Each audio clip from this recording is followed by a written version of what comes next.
Aujourd'hui, nous avons euh, des partenaires passionnants qui sont avec nous. Nous avons le mouvement de la jeunesse du Qatar, le réseau d'adaptation de jeunesse du Yémen et d'autres organisations de jeunes. Cet événement est également un événement préparatoire pour la COP 27 qui sera accueilli par l'Égypte. Nous avons un agenda, un ordre du jour passionnant. Nous avons des intervenants de différents pays dans la région MENA. Nous avons un dialogue intergénérationnel sur ce qu'il faut pour accélérer l'agenda d'adaptation, également présenter certaines solutions d'adaptation. Et nous avons un exercice dynamique pour décider ensemble comment la région MENA, à quoi ressemblera la région MENA en 2030 si on prend en compte que ce sera une région résiliente au climat et quelles actions seront nécessaires. Nous aurons d'abord une vidéo de bienvenue du directeur général du Centre mondial pour l'adaptation, Patrick Verkooyen. Voici la vidéo.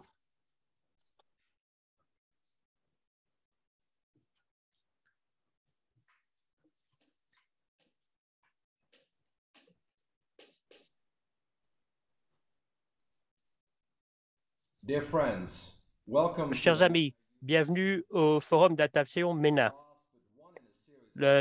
l'avant-dernier sur 7 basé partout à travers le monde.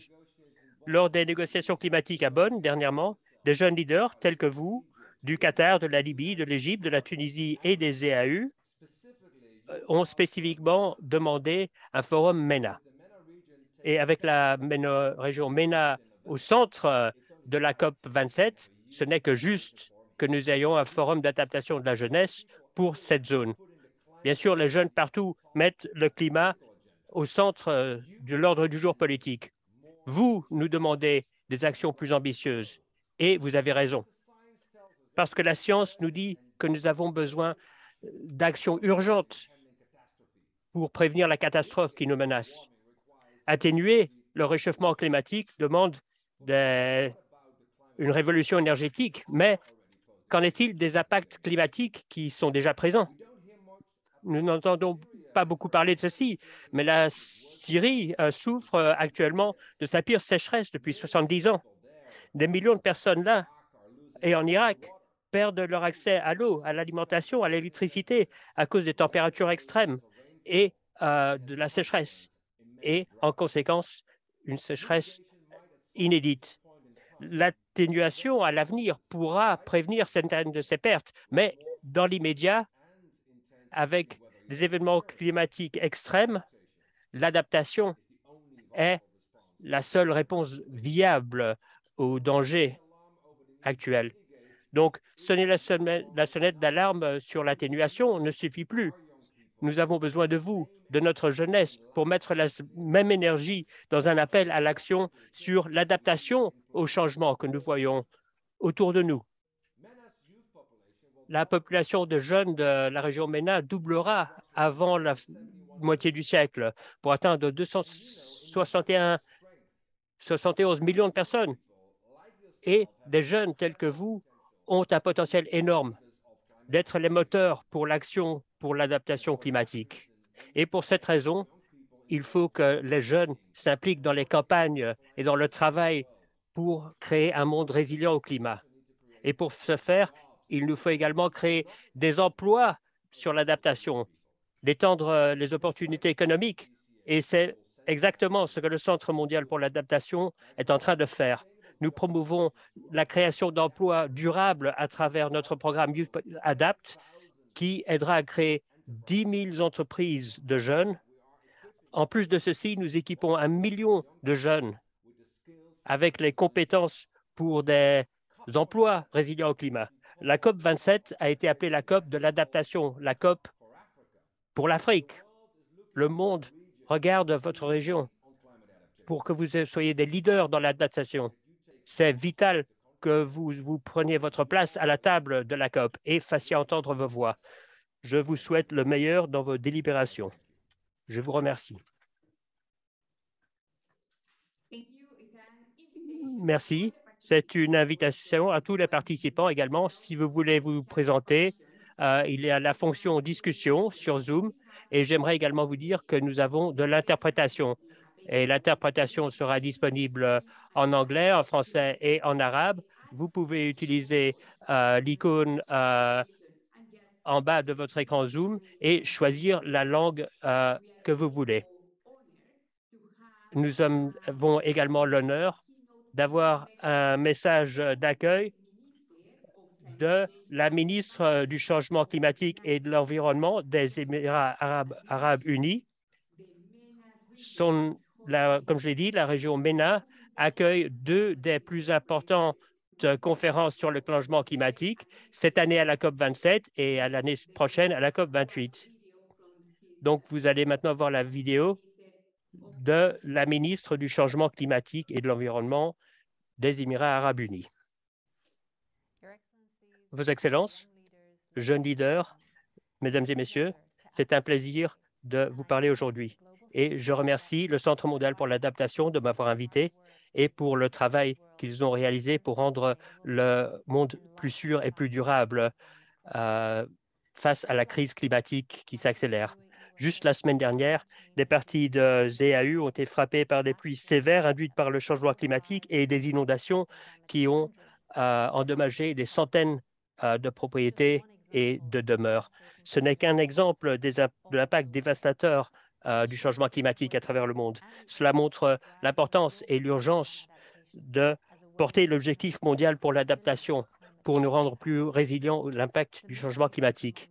La région MENA est parmi les plus vulnérables au changement climatique dans le monde, avec des projections de températures encore plus élevées et de stress hydraulique accru. D'augmenter notre capacité d'adaptation est une priorité qui ne peut être atteinte qu'avec l'aide de notre jeunesse. Pour les jeunes, c'est personnel. C'est leur avenir, leur détermination à s'engager pour développer des solutions d'adaptation au climat et nous préparer pour ce qui est à venir est évidente. Mais c'est la responsabilité de ceux qui sont aux commandes de leur donner l'opportunité de prendre contrôle de leur propre avenir et d'assurer que leur voix soit entendue lorsque de l'élaboration de la feuille de route mondiale pour un avenir résilient au climat.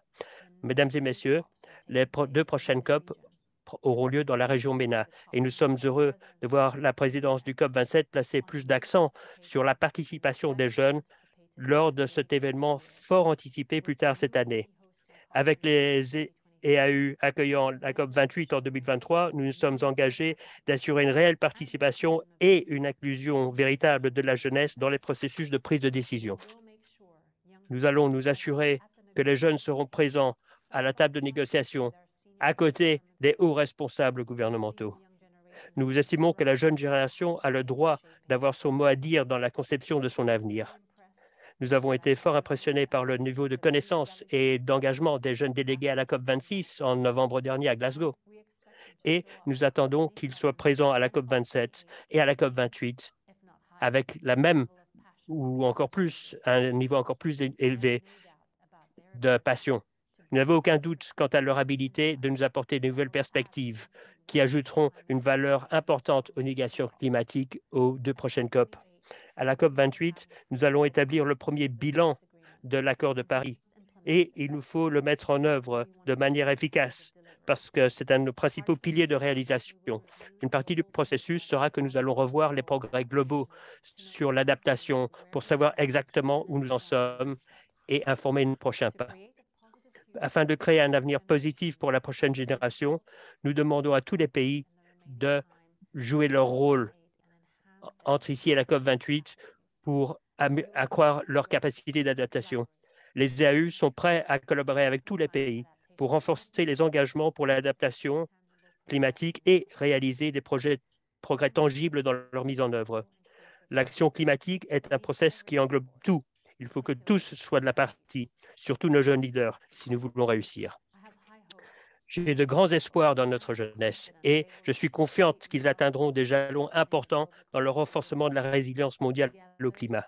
Ensemble, nous serons en première ligne dans la construction d'un avenir brillant et résistant au climat. Merci.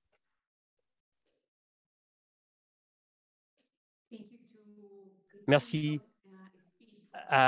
pour ce discours d'ouverture de la ministre du Changement climatique.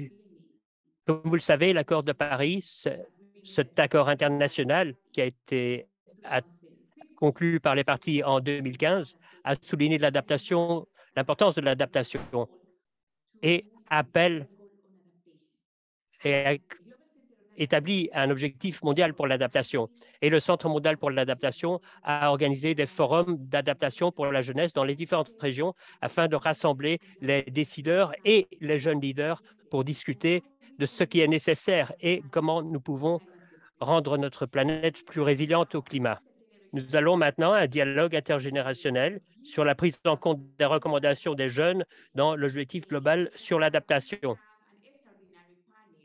Nous avons un panel extraordinaire parce que les jeunes sont les leaders de demain. C'est vous qui menez par l'exemple et je suis heureuse d'accueillir nos jeunes leaders.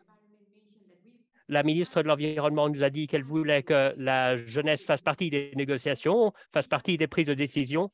Nous avons plusieurs d'entre eux ici. Je suis heureuse d'accueillir Nisrim El Saïm, qui est président du groupe consultatif de la jeunesse du secrétaire général des Nations Unies sur le changement climatique. Elle vient du Soudan. Elle est une des jeunes leaders sur le changement climatique, mais également une jeune femme engagée qui mène des transformations dans son propre pays. Nous avons notre deuxième intervenante qui sera Ahmed El Haj Taïb, qui est un jeune activiste pour le climat et un négociateur principal de l'objectif mondial sur l'adaptation pour la Tunisie. Et il parlera donc de l'organisation d'un forum dédié pour la région MENA. Et j'ai quelques questions pour vous. Tout d'abord, je vous souhaite la bienvenue. J'aimerais vous poser brièvement une question sur comment est-ce que vous vous êtes impliqué dans cet ordre du jour, de cet agenda de changement climatique? Et ensuite, j'aurai d'autres questions pour aller plus en profondeur sur votre vision de l'adaptation au niveau mondial, des impacts du changement climatique dans la région MENA, mais également ce que nous devons faire pour renforcer la participation de la jeunesse dans les prises de décision. Donc, qu'est-ce qui vous a mené à vous impliquer dans ce processus? Eh bien, merci, Adrena. Je suis heureuse d'être ici. J'ai commencé il y a 10 ans. Je sais que ça fait longtemps. J'imagine, je ne savais pas en 2012. J'ai commencé en janvier 2012. Je ne savais pas que je passerais 10 ans à travailler sur le changement climatique. Ça a été un parcours intéressant. Je sais que je suis un peu plus âgé maintenant.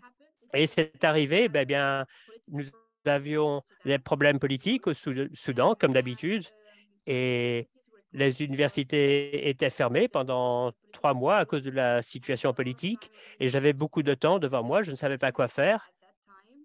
Et j'étais en première année, j'étudiais la physique. Maintenant, j'ai un diplôme en physique, et je me demandais comment lier la science aux politiques et à la prise de décision politique dans notre pays. Et j'ai utilisé mon meilleur ami, Google, et Google m'a montré comment lier la science et la politique, les sciences naturelles et la science politique. Et donc, j'ai découvert quelque chose qui s'appelait la diplomatie scientifique, c'est-à-dire utiliser la science dans des discussions diplomatiques. Et les deux sujets principaux de diplomatie à l'époque, c'était l'eau, parce que les pays partagent les ressources d'eau, et donc il fallait des négociations sur le partage de ces ressources. Et l'autre, bien sûr, c'est le changement climatique, parce que les plus grands à cause de l'intérêt et des implications financières du changement climatique, c'est devenu un problème politique. Et c'est comme ça que j'ai commencé dans le changement climatique, à travailler, à œuvrer dans ce domaine. Je sais que c'est différent, je sais qu'il y a longtemps, c'était il y a 10 ans, mais la science, c'était mon intérêt principal et c'est pour ça que la science n'est pas négociable. Excellent. Et Ahmed, et vous, comment vous êtes-vous impliqué dans ces processus?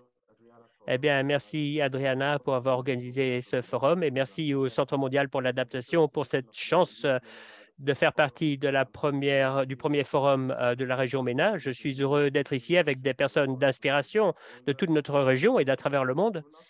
Donc, nous ne sommes pas très loin les uns des autres. Nisrine a commencé avec la science à l'université. Moi, j'étudiais la protection environnementale à l'université. Et après cela, j'étais passionné depuis que j'étais enfant sur l'environnement, les animaux, etc. Et quand j'ai commencé à étudier le changement climatique, je me suis senti responsable parce que je ne faisais rien. Et donc, je suis devenu activiste climatique avec des jeunes en Tunisie. Et après cela, j'ai travaillé avec des jeunes partout dans le monde et j'ai commencé à organiser, de parler comment changer les choses de l'extérieur ou de l'intérieur. Et l'année dernière, notre point focal en Tunisie a ouvert un appel pour créer ce groupe de jeunes négociateurs. Et auparavant, je ne faisais que critiquer les gens qui faisaient les négociations. Et j'ai dit, donc, je vais essayer de changer les choses de l'intérieur. Donc, j'ai été sélectionné, j'ai rejoint le groupe de jeunes négociateurs. Et en Tunisie, nous faisons partie des négociations sur le changement climatique, sur l'adaptation au niveau mondial. Si je peux rapidement parler, Ahmed m'a rappelé quelque chose. Je pense que c'était en 2014. Oui, 2014. Je me rappelle, c'était la première fois que je voulais vraiment participer à une COP. Et il fallait que j'aille camper devant le bureau du point focal pour avoir une accréditation. J'ai dit, je suis en grève ici, je ne vais pas bouger avant d'être accrédité pour pouvoir participer à la COP. Et le problème, c'est en 2014, j'a- j'avais, j'étais, j'avais commencé l'université assez tôt. En 2012, j'avais 16 ans, donc j'étais un peu trop jeune. Donc, en 2014, je venais d'avoir 18 ans, donc j'étais presque mineur. Mais j'ai dit, je suis presque mineur, mais je ne suis plus mineur. Donc, je veux être accrédité. Et ça m'a pris 7 ans pour pouvoir réunir plus de jeunes à travers le monde pour venir au COP avec nous. Donc, je pense qu'Ahmed et beaucoup d'autres pays ont été très privilégiés et ont eu la chance d'avoir l'initiative de leurs points focaux et le financement de leurs opportunités pour pouvoir participer au COP, parce que nous devons toujours essayer de lever des fonds pour pouvoir participer au COP. Donc, j'imagine différentes personnes des différents pays ont eu différents parcours, mais c'était vraiment difficile pour beaucoup d'entre nous d'avoir l'opportunité euh, de participer pleinement aux événements, surtout les COP. Permettez-moi de vous demander, de- pour vous, quels sont les impacts auxquels la région MENA est confrontée en termes de changement climatique? Je serai très bref soyez bref parce que j'ai d'autres questions pour vous. Quels sont les impacts que vous avez eus dans la région MENA?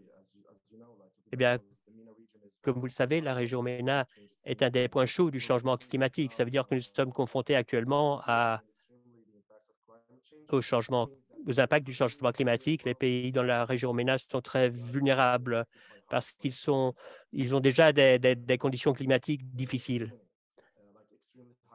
des très hautes températures, pas beaucoup de ressources hydriques, pas beaucoup de terres arables. Et ça, c'est une combinaison de manque d'eau et de précipitations. Nous avons également une croissance de la population, une concentration géographique de la population. C'est une des régions les plus stressées au niveau hydrique à travers le monde. Et ce problème va s'accélérer et s'intensifier très bientôt. Et les preuves réunies par le panel sur le changement climatique nous montrent que les températures augmentent. Le nombre de jours où, où nous avons des coups de chaleur, des canicules exceptionnelles en Afrique du Nord qui ne peuvent pas être expliquées par une variabilité naturelle augmente. La région va aussi faire l'expérience de tendances plus sèches et d'une augmentation de la température plus rapide que la moyenne mondiale.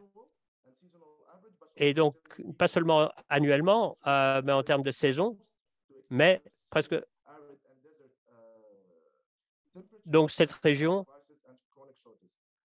va avoir, les conséquences seront donc très importantes dans les années à venir, non seulement pour les activités économiques, mais également pour la santé et la vie humaine.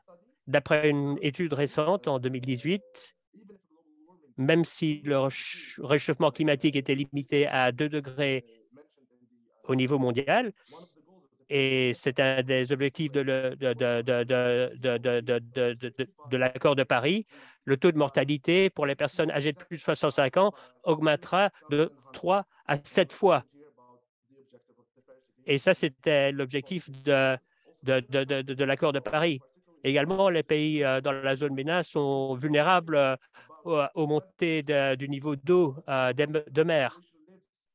La plupart de notre population vit dans des zones où l'élévation est de moins de 5 mètres par rapport au niveau de l'eau de mer. Les centres urbains, l'agriculture, les centres de population sont concentrés dans les zones côtières qui sont exposées à un risque accru d'inondation et l'érosion des sols. Et nous avons un programme encore plus grand maintenant en Tunisie, qui est la salinisation de nos sols. Et les effets de la montée des eaux de mer pourraient être très importants sur les activités telles que le tourisme, la pêche et l'agriculture, dont dépendent beaucoup des pays dans la région. Et dans la Méditerranée, dans la région de la mer Rouge, qui est caractérisée par une riche biodiversité et d'activités touristiques, une étude comparative sur 84 régions a montré que 20% du PNB de la région sont exposés à la montée des eaux de mer. Et c'est ce qui se passe actuellement, malheureusement, dans la région MENA à cause des impacts des changements climatiques. Merci, Ahmed. Et Nisrine, pouvez-vous nous dire quels sont les impacts de changement climatique que vous avez observés dans la région? Eh bien, je pense qu'Ahmed a bien synthétisé les choses, mais j'ajouterai 2 choses. Tout d'abord, les impacts du changement climatique sont en 2 parties. Une, c'est climatique, et c'est de ça qu'Ahmed a parlé, les vagues de chaleur, le manque de précipitations, la montée des eaux de mer, etc. Mais le plus important, et ce dont nous ne parlons pas beaucoup, c'est les facteurs non climatiques, c'est-à-dire les facteurs sociaux. L'année dernière, et cette année-ci, je vais me concentrer sur 2 synergies très importantes. Le climat, la paix et la sécurité, et comment le changement climatique a un impact sur la sécurité humaine et son lien avec les conflits sur les ressources naturelles, mais également comment le changement vers les énergies renouvelables pourrait réduire les conflits parce que la plupart de l'argent qui vient du pétrole va vers les armes. Donc, merci de m'avoir permis de parler de ces liens parce qu'on en parle beaucoup sur comment le changement climatique contribue au conflit. Je viens d'un pays qui n'est pas très stable et je sais que le changement climatique a un impact très fort sur les gens parce qu'ils n'ont pas les structures de gouvernance. Il n'y a pas de politique en place et même si les politiques sont en place, il n'y a pas le financement pour les mettre en œuvre parce que nous n'avons pas de gouvernement, par exemple, où il y a beaucoup de corruption. Donc, les facteurs non climatiques ont un impact très fort sur les gens et il nous faut faire plus de recherche sur ces liens, sur la pauvreté, sur le manque de politique en place, sur le manque de gestion, parce qu'on ne peut pas gérer ce qu'on ne peut pas prévenir et le changement climatique n'est pas prévisible. Donc, merci. Donc, parlons d'autre chose maintenant sur ces liens, sur les impacts et les liens avec les personnes, avec les gens. Quels sont les défis auxquels vous, les jeunes, sont confrontés pour pouvoir participer aux politiques et actions d'adaptation dans la région MENA? Répondez très brièvement pour que nous puissions passer aux autres questions. Ahmed, comme je l'ai dit, avant les initiatives des points focaux sur l'environnement, il n'y avait pas une grande participation de la jeunesse en Tunisie. Et je me suis toujours demandé pourquoi ces délégations n'avaient pas beaucoup de jeunes. La plupart sont des experts mais il n'y avait pas de vraie participation de la jeunesse dans ces forums. Et je disais, c'est notre avenir, c'est nous qui serons impactés par le changement climatique. Il faut que nous soyons là, il faut que nous puissions nous défendre et que nous puissions défendre les générations à venir. Et après ma première participation à la COP26, j'ai eu cette occasion pour laquelle je suis très reconnaissant de pouvoir participer en tant que membre de la délégation tunisienne et d'être dans les sessions de négociation à défendre mon pays, à défendre mon groupe, à défendre la région MENA, région de l'Afrique, à défendre la jeunesse pour essayer de contribuer à faire avancer les négociations climatiques parce que ce n'est pas facile. C'est un processus assez difficile d'essayer de faire avancer les actions concrètes parce que nous parlons beaucoup, mais nous ne réalisons pas grand-chose. Et c'est ce que j'essaye de faire. J'essaye d'être au sein du système, j'essaye de le changer de l'intérieur. Et certainement, si d'autres délégations insistaient d'avoir des jeunes dans leur délégation, ce serait énorme parce que les jeunes n'ont pas de lobby, n'ont pas de pouvoir politique, n'ont moins de capacités financières. Et pour comprendre les négociations, il faut pouvoir être habilité à comprendre quels sont les problèmes qui sont traités. Il faut être expert dans ce sujet, mais il faut également être là pour représenter sa génération. Je ne sais pas quoi d'autre dire, parce que beaucoup de délégations, beaucoup de délégués, ils sont là parce qu'ils ont une mission, peut-être de bloquer les négociations, peut-être de parler pour certains lobbies, pour parler pour certaines grandes entreprises. C'est quelque chose que je n'aime pas voir. J'estime que s'il y avait plus de jeunes dans les délégations et ils participaient à ces négociations, nous avancerions dans les négociations et nous avancerons plus rapidement.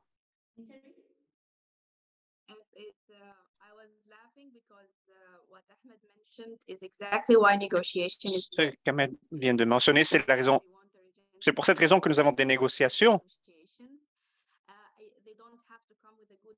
On n'est pas obligé, ils ne sont pas obligés d'avoir de bonnes intentions. Je me souviens d'une réunion que j'avais eue et je lui avais dit que nous étions très contents que l'administration de Biden soit là et nous pensions que les choses changeraient après la présidence de Trump. Et il nous a dit, mais qu'est-ce qui change? Et je lui ai dit que au lieu des délégations américaines qui nous disent, bon, malheureusement, nous ne pouvons pas accepter cela, maintenant, ils nous disent, malheureusement, nous ne pouvons pas accepter cela quand même. Donc, c'est pareil dans les deux cas. Mais simplement, le visage a changé, l'expression du visage a changé. Mais les négociations elles-mêmes n'ont pas vraiment beaucoup changé, donc cela est décevant. Et je crois que le principal problème, c'est le contraire de ce qu'Ahmed a dit, c'est que je suis très heureuse de voir toutes ces opportunités que j'obtiens et les jeunes en général, mais nous avons fait un enregistrement de toutes ces participations depuis le sommet en Guyane et malheureusement, ils font toujours la même chose. Ils invitent un jeune à s'exprimer au sein du panel et ce jeune a généralement un aspect semblable aux autres panélistes. Parce que moi-même, par exemple, parce que je suis une femme africaine et le reste des participants sont tous des hommes blancs, âgés. Malheureusement, heureusement, la situation s'améliore, mais cela nuit à la légitimité des participants. Nous ne sommes pas là comme une simple décoration ou simplement pour assurer la diversité du panel. Nous sommes là parce que nous avons les capacités techniques, parce que nous avons des idées qui fonctionnent et nous pouvons contribuer au processus de négociation pour que les jeunes proposent davantage d'idées. Et je sais cela parce que j'ai fait partie de nombreux dossiers qui ont été préparés par le passé. Donc, nous travaillons à faire participer les jeunes et maintenant nous devons travailler à assurer une participation qui a véritablement un impact. Parfois, les jeunes sont invités simplement à écouter, ils ne peuvent pas s'exprimer, ou simplement pour écrire des notes, ou parfois ils sont là simplement pour imprimer des papiers et ils ne participent pas vraiment aux négociations. Donc, pour moi, il faut vraiment faire, il faut vraiment inclure les jeunes, les faire participer. Et je suis heureuse que c'est là la prochaine étape que nous voulons franchir.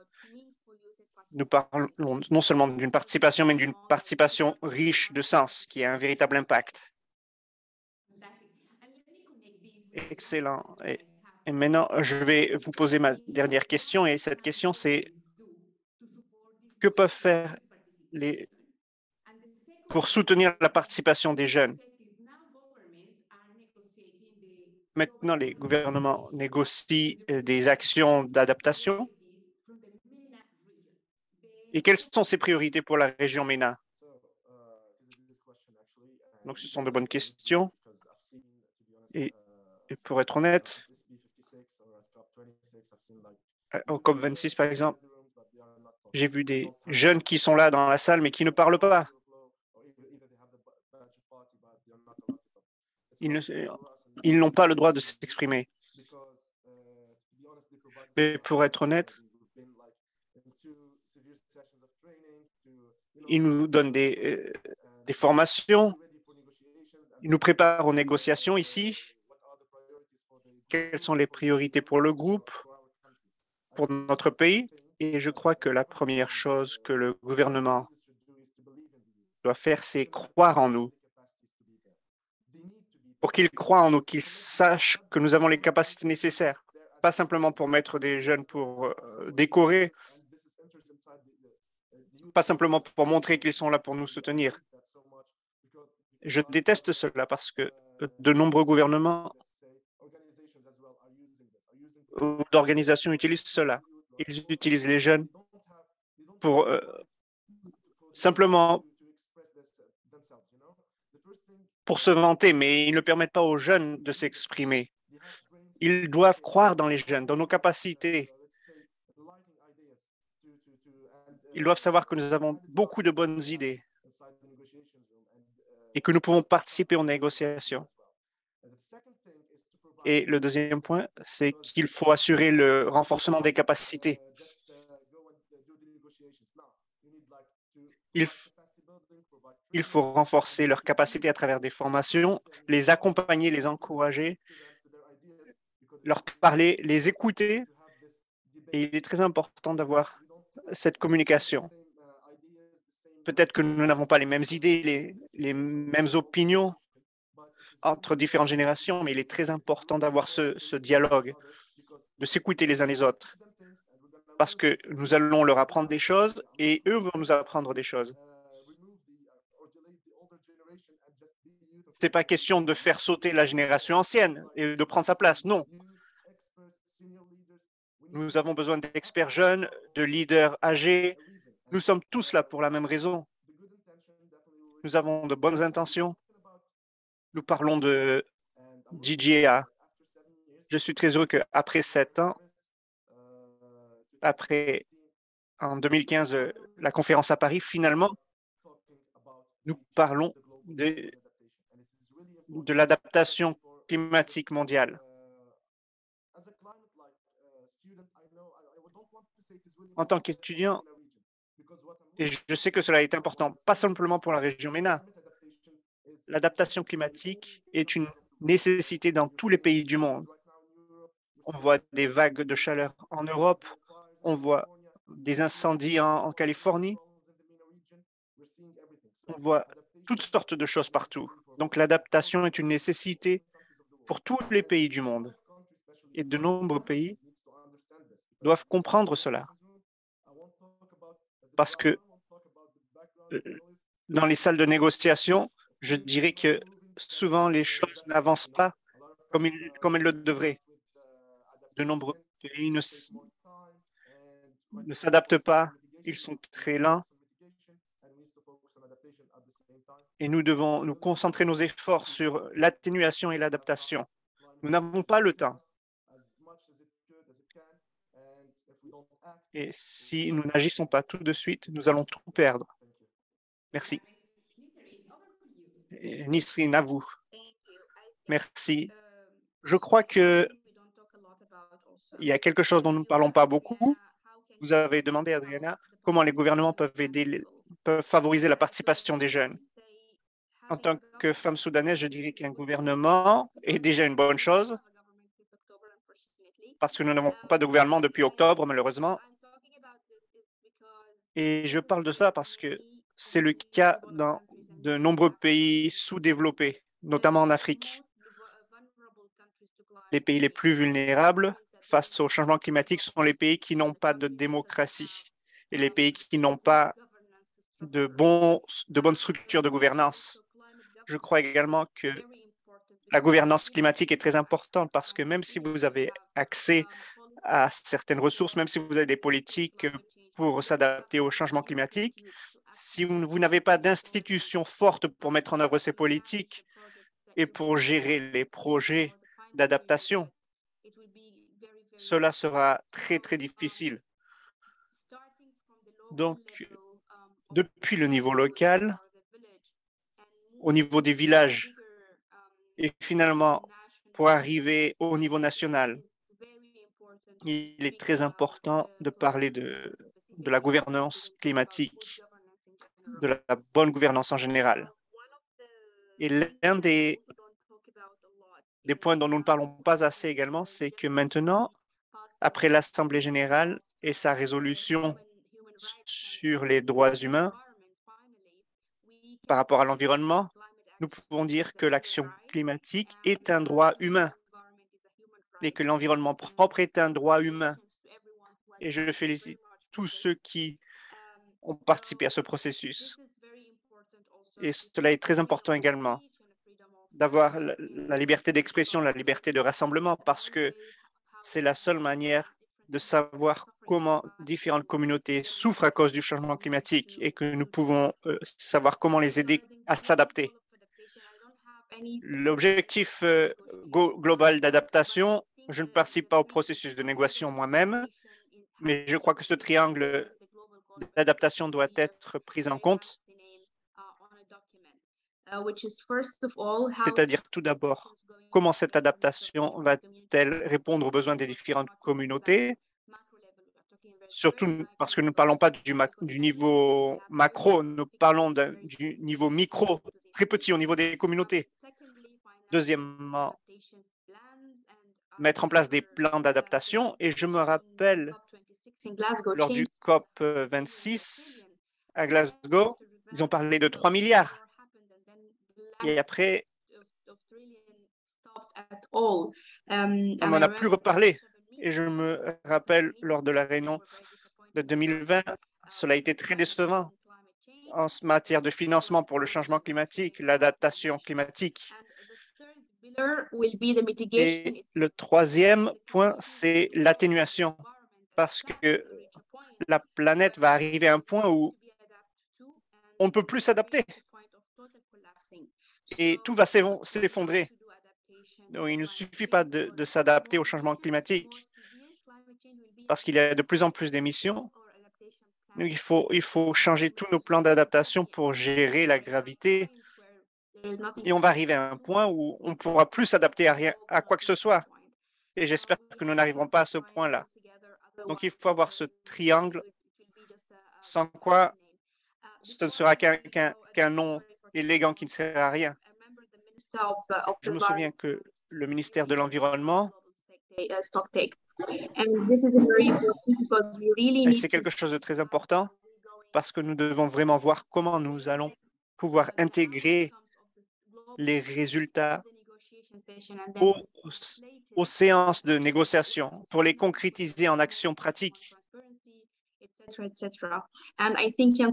je crois que les jeunes peuvent vraiment diriger ce processus pour savoir comment intégrer ces objectifs en actions pratiques. Merci beaucoup. Merci beaucoup pour ces éléments de réflexion et pour votre leadership en tant que jeune et également en tant que négociateur. Nous allons poursuivre cette conversation dans la région MENA, mais nous allons maintenant présenter différentes expériences de la région MENA.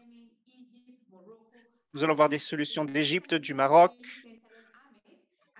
et nous allons commencer avec.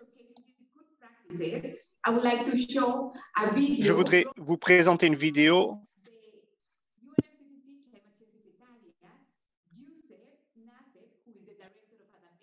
de Youssef Nasser, qui est le directeur de l'adaptation.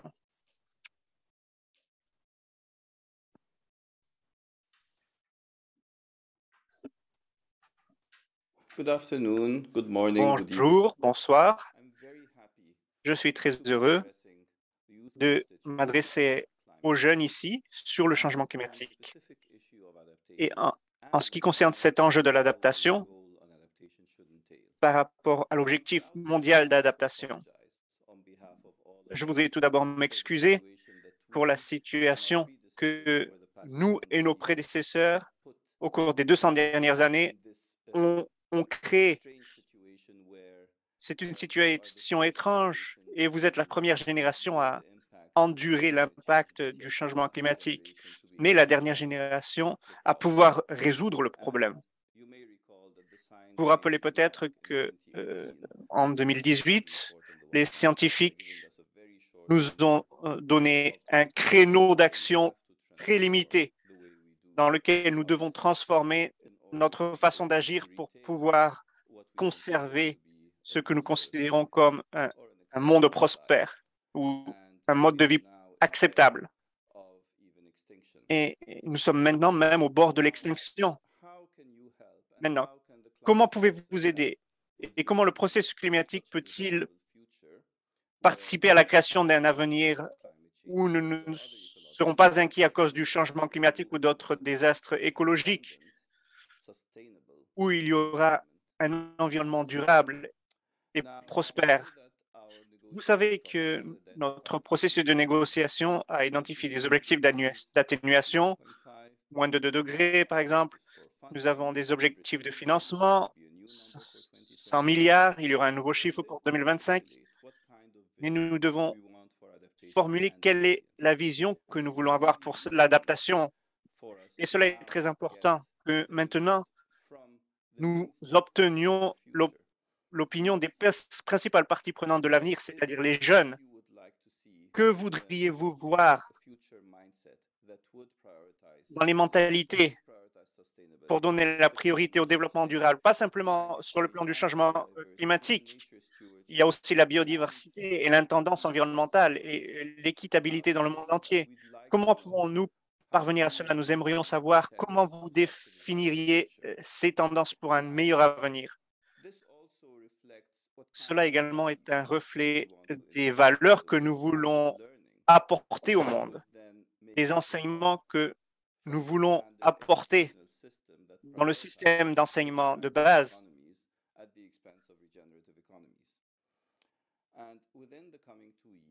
Et au cours des 2 années à venir, nous allons établir un flux de travail pour l'adaptation climatique où il y aura 8 différents ateliers où nous chercherons à obtenir les opinions d'entités externes.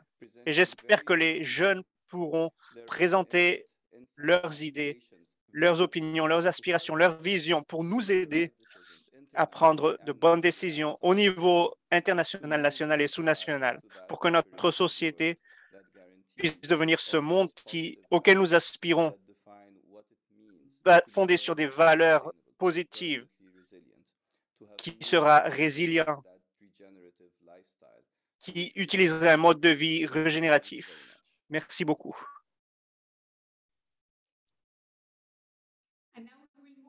Et maintenant, nous allons passer à une autre partie intéressante de notre programme. Et je voudrais souhaiter la bienvenue à 4 de nos panélistes d'Égypte, de Yémen, de Maroc et de Qatar. Nous avons Madame Amina Bentalib, qui est une environnementaliste, une formatrice au développement durable au Yémen.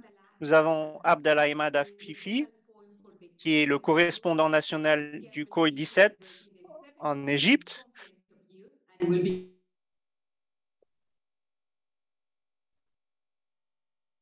And also is one of the members of the Youth Advisory Panel of the Global Center on Adaptation. And we have also Nishat. Et nous avons également Nishat Shafi du mouvement climatique de la jeunesse arabe au Qatar, qui sont des leaders. Bienvenue à ce panel.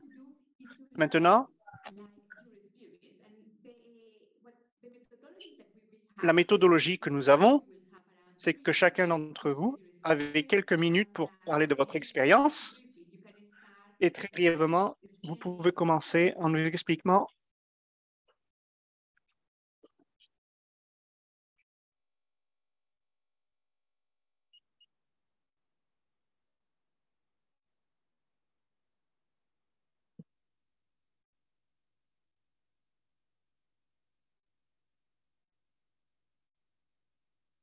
Did we lose Adriana? A-t-on perdu Adriana? Oui, on vient de la perdre.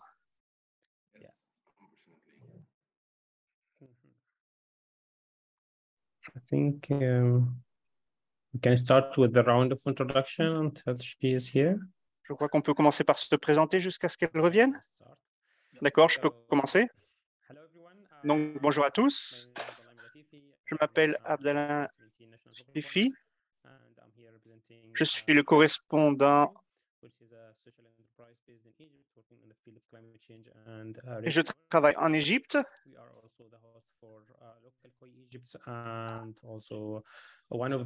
Nous sommes l'une des 5 organisations qui travaillent aux objectifs de la conférence de la jeunesse. By 3 days. Yeah, I'm now based in Germany. I have my master's degree. I have exams after 2 days, and I'm just here because Et je suis ici parce que je veux partager mon expérience avec d'autres jeunes leaders du monde entier pour que ces changements puissent se produire dans la région MENA.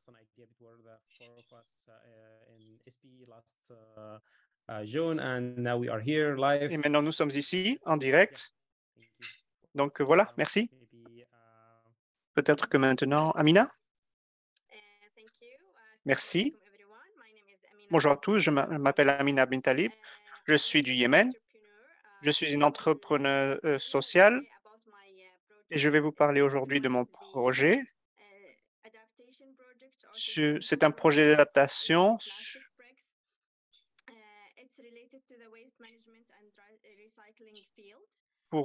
dans le domaine du recyclage et je voudrais vous parler de cette idée parce que surtout dans les pays en voie de développement comme le Yémen, nous avons vraiment besoin de mettre en place des solutions durables pour réduire les émissions.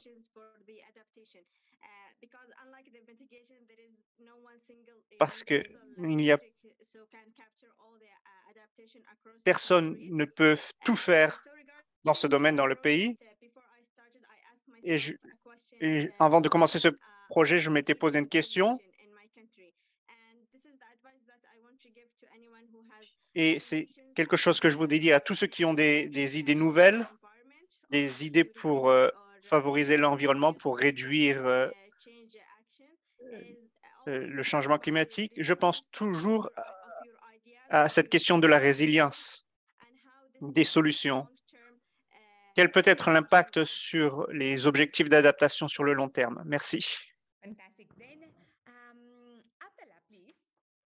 Abdallah, non, j'ai déjà fait ma présentation.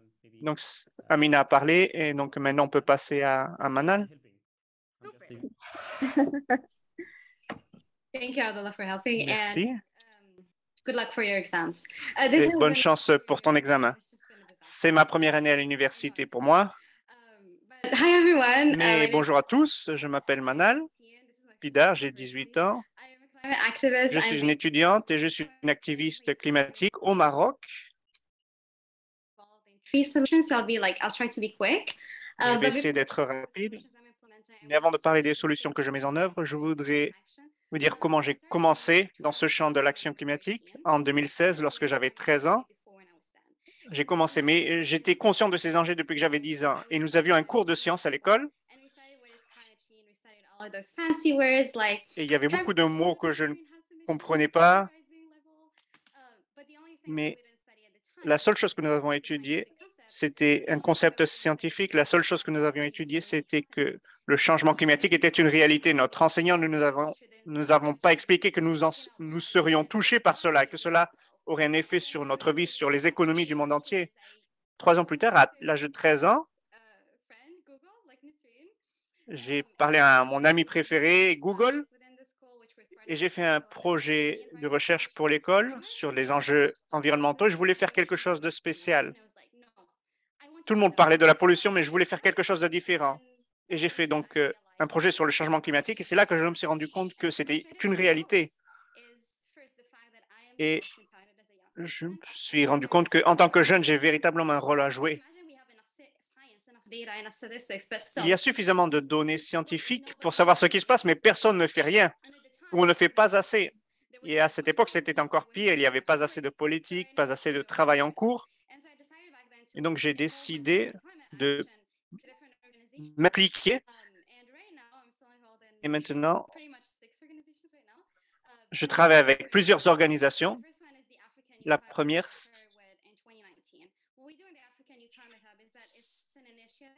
c'est une initiative, une plateforme pour des jeunes de toute l'Afrique, surtout de l'Afrique du Nord. Nous incluons également le Moyen-Orient. Mais bon, je suis au Maroc et ça, c'est en Afrique du Nord.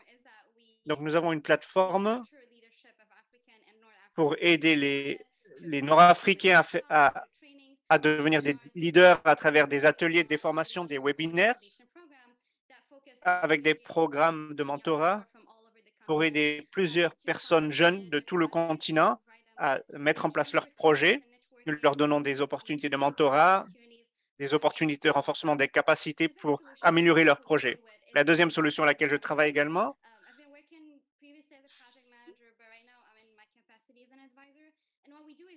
ce que nous faisons, c'est que nous travaillons avec les ministères du Maroc, le ministère du changement climatique, le ministère de l'Environnement. Et ce que nous faisons, c'est que tous les 2 mois ou tous les 3 mois, nous préparons un rapport avec plusieurs recommandations et des évaluations des politiques gouvernementales. Et nous disons au gouvernement, voilà ce que vous faites qui ne va pas, et voilà ce que nous devons faire pour les jeunes et pour l'adaptation climatique. Et bon, finalement, le choix leur appartient, mais bon, on aime penser que nous avons une certaine influence sur parce que, et finalement, très rapidement, c'est un projet que je mets en œuvre actuellement en personne. Les femmes pour le climat, ça s'appelle, parce que les femmes dans ma communauté, dans ma région, travaillent beaucoup dans l'agriculture et l'agriculture est vraiment touchée par le changement climatique. Donc, c'est un projet qui est toujours à la phase conceptuelle, à une phase précoce, mais il vise le rôle des femmes pour atténuer les impacts du changement climatique.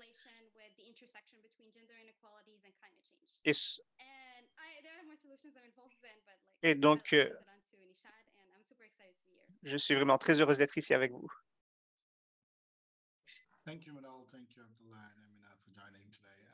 Merci beaucoup.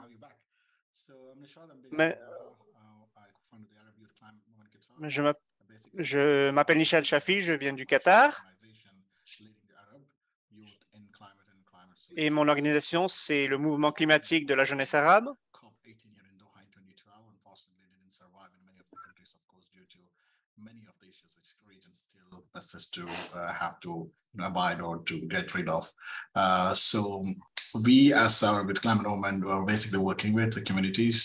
Nous travaillons avec les communautés pour le changement climatique dans les communautés.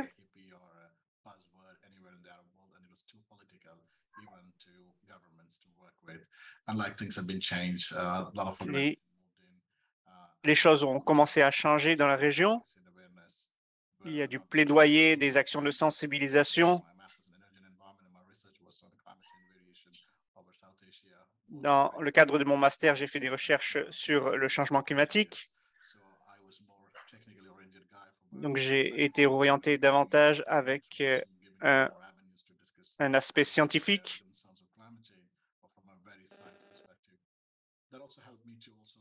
Cela m'aide également à aider davantage de scientifiques à participer au mouvement.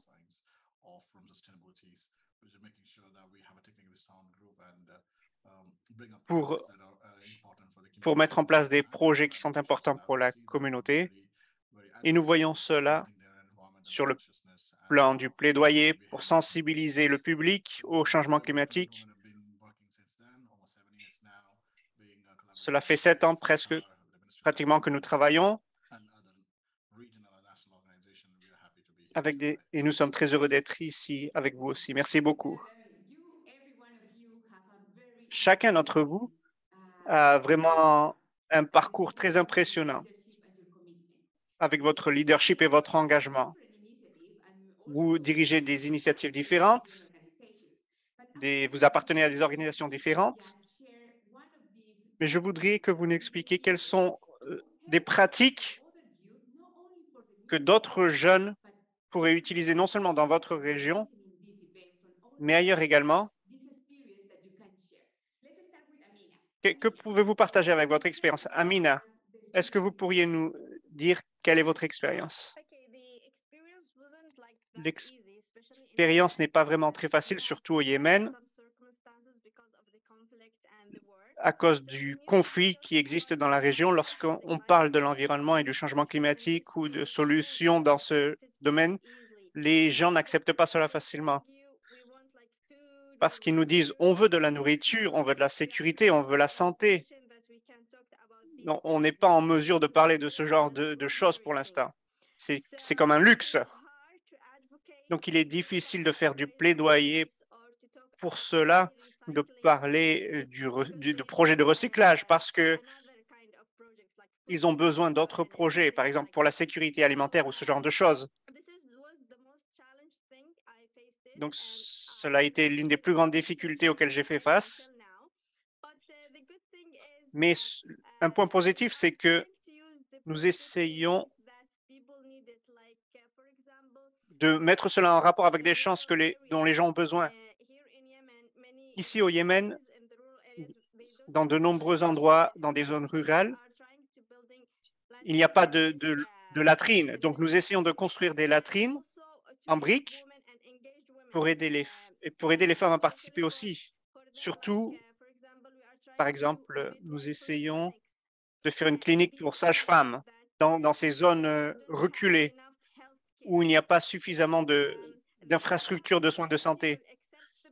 Et cela aidera les communautés à accepter nos projets et à accepter les projets climatiques. Très important. C'est très important ce que vous avez dit. L'habilitation des jeunes filles et des femmes et l'utilisation des terres. Ahmed, à vous, quels sont vos plans pour la COP17 pour rassembler des jeunes de partout dans le monde et de les préparer pour la conférence sur le changement climatique, mais également les préparer à l'action?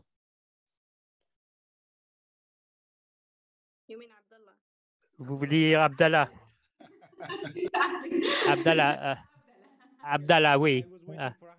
Oui, j'attendais que Ahmed réponde.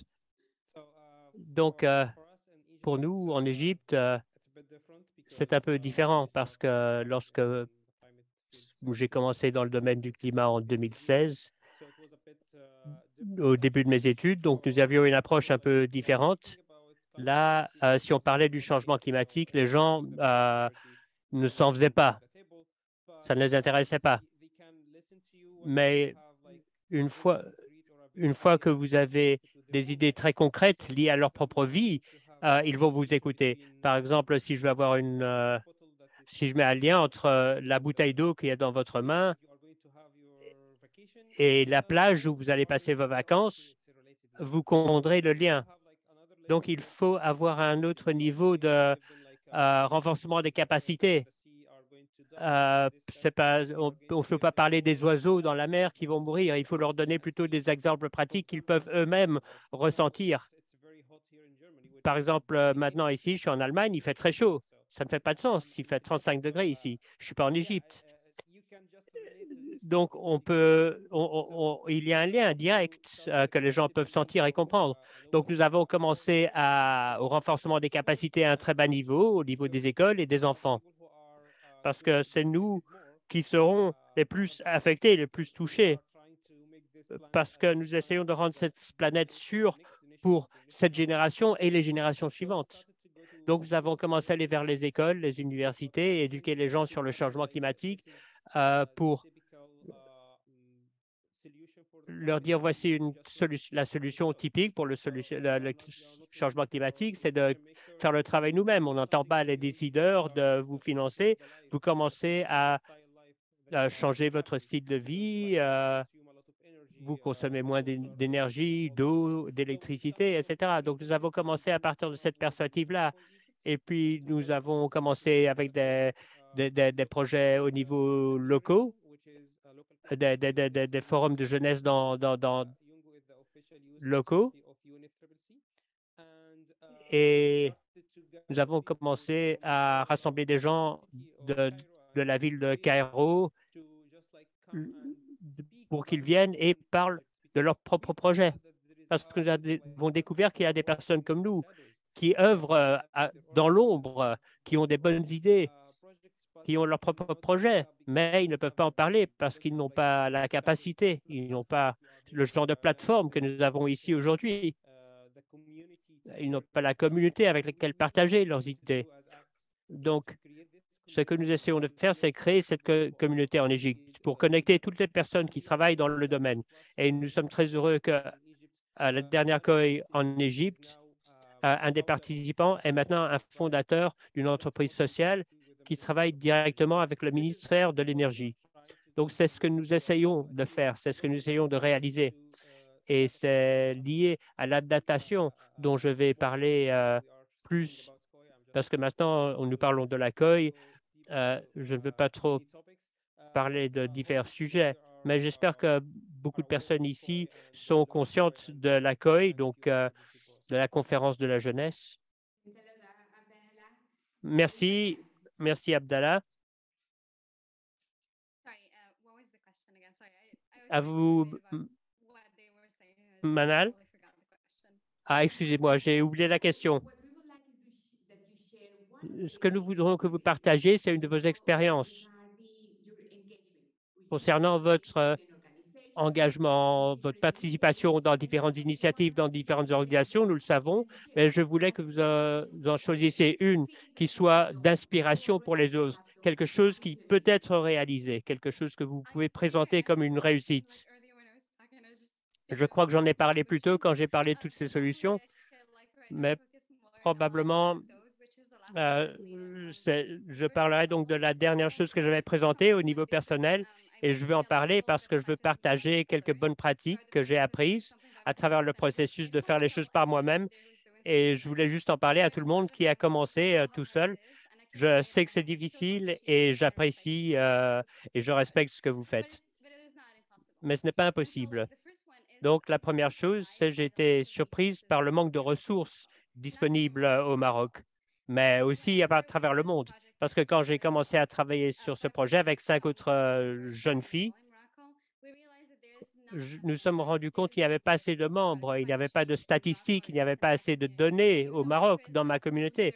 Bien que le Maroc soit un leader en termes de performance climatique, ce n'est pas seulement un manque de ressources et de données, mais un manque de formation et de renforcement des capacités. Il y avait juste un manque de ressources. Et même s'il y avait des ressources, elles n'étaient pas accessibles à la population générale, mais seulement pour l'utilisation des universités et du gouvernement, mais pas pour des personnes comme pour nous qui voulaient commencer leur propre projet. Donc, une bonne pratique pour moi en termes de ressources, c'est plutôt que d'aller poursuivre les ressources, nous avons commencé notre propre organisation. Nous avons commencé à faire la recherche par nous-mêmes. Donc, Le manque de ressources ne doit pas être une excuse. Faites-le vous-même. Nous avons commencé à collecter les données des experts, nous avons commencé à faire de la recherche dans le domaine et étudier les impacts climatiques dans notre région parce que nous ne trouvions pas de ressources à ce sujet, que ce soit sur Google ou autre. Et la deuxième bonne pratique, c'est de créer votre réseau de soutien. Je ne suis pas normalement une personne négative, mais le domaine du climat peut être très toxique parfois. Je me souviens l'année dernière, j'étais très frustré parce que j'avais reçu beaucoup de critiques parce que j'étais trop jeune pour faire ceci ou je n'avais pas assez d'expérience, on me disait, je n'avais pas assez de compétences, on me disait, et j'en ai souffert dans ma santé mentale. J'ai eu un épisode dépressif, en fait, qui a touché ma santé et mon développement professionnel également. Et donc, ce que je voulais dire, c'est renforcer vos réseaux de soutien, devenez résilient, parce que si vous allez travailler sur un projet seul ou même avec une organisation, il y aura beaucoup de déni climatique, il y aura beaucoup de retours négatifs. Vous êtes trop jeune, vous êtes trop petite. Et il faut être résilient et vous rappeler qu'à la fin du jour, vous avez un objectif plus large que celui de toutes ces personnes négatives. Vous voulez sauver le climat et ne laissez personne se mettre en travers de votre route. Personne n'a le droit de vous dire que vous êtes trop jeune pour faire la différence. Donc, voilà mes bonnes pratiques et mes conseils pour tous ceux qui voudraient sauver la planète comme nous. Merci, merci. Comme vous le dites, chacun d'entre nous, il nous faut être résilient. Nishad, à vous. Merci. J'apprécie ce que disent mes collègues. Je tiens à partager comment nous avons partagé ici au Qatar un de nos projets. C'était d'apporter la résilience vers la communauté, comment accroître les connaissances, la conscience de la communauté qui est toujours manquante qu'est-ce que la résilience, qu'est-ce que l'adaptation climatique, qu'est-ce que l'atténuation. Ce sont des choses qui ne sont pas très bien comprises dans la communauté. Donc, comment donner vie à ces concepts? Et une de nos idées, c'était,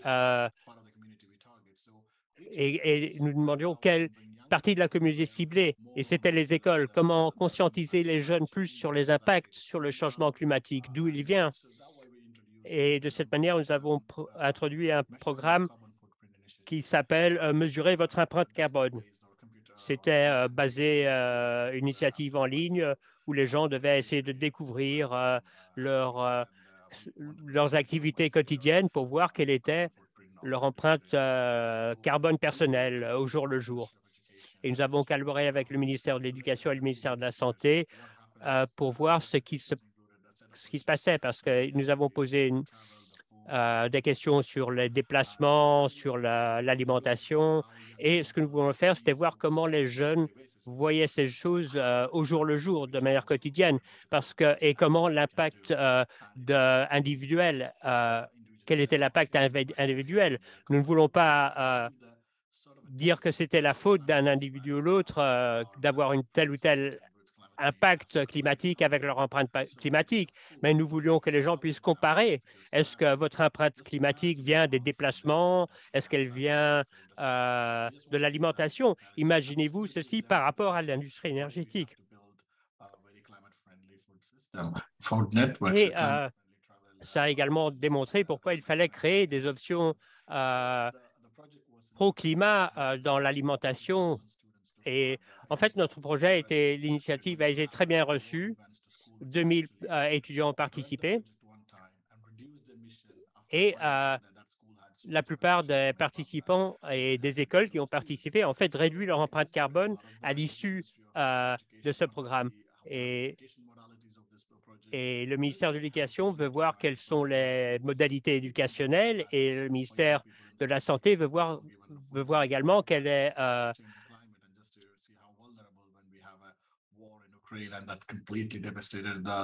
quels sont les impacts sur la chaîne alimentaire, par exemple, parce qu'on voit déjà ce qui arrive avec la guerre en Ukraine, mais le changement climatique aura des impacts sur la chaîne alimentaire à la même échelle.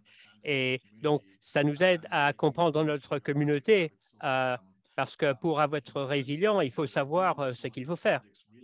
Et l'importance de ces projets est vraiment de renforcer la capacité des communautés. Oui, le gouvernement a certains programmes en place, mais ils n'atteignent pas forcément les bonnes cibles. Et en tant que leader communautaire, nous avons accès à ces personnes.